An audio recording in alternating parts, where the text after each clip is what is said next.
Un nouveau conseil scolaire remplace le conseil des commissaires.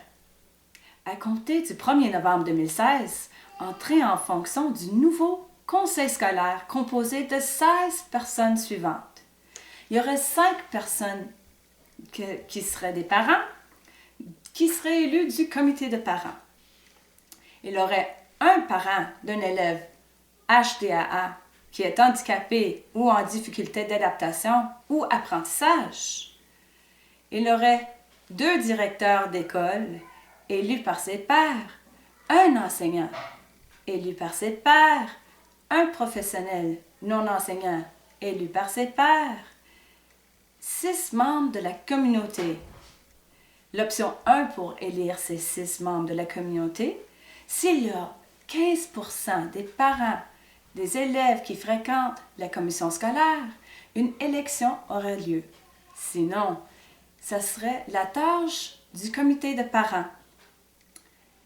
Il y aura un représentant du milieu du sport et de la santé, un représentant du milieu de la culture et des communications, un représentant des milieux des employeurs, un représentant des milieux municipaux et 2 personnes domiciliées sur le territoire de la commission scolaire.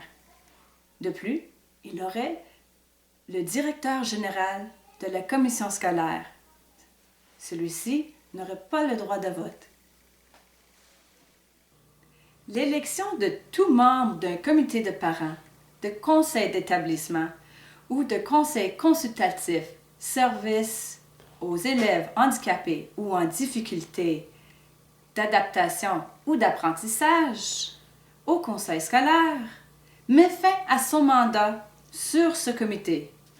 Seul un directeur peut continuer de fréquenter son conseil d'établissement. Un administrateur d'une association représentant des cadres ou des salariés de la commission scolaire, par exemple un administrateur d'un syndicat, ne peut se faire élire au conseil scolaire. Le mandat est d'une durée de 3 ans. La présidence sera nommée parmi les parents ou les membres de la communauté. La vice-présidence sera choisie parmi les parents si la présidence est assumée par un représentant de la communauté et vice-versa jusqu'à la fin de leur mandat respectif. Les membres du conseil scolaire ne seront pas rémunérés, mais la loi permettra l'allocation de jetons de présence et de remboursement de frais de déplacement.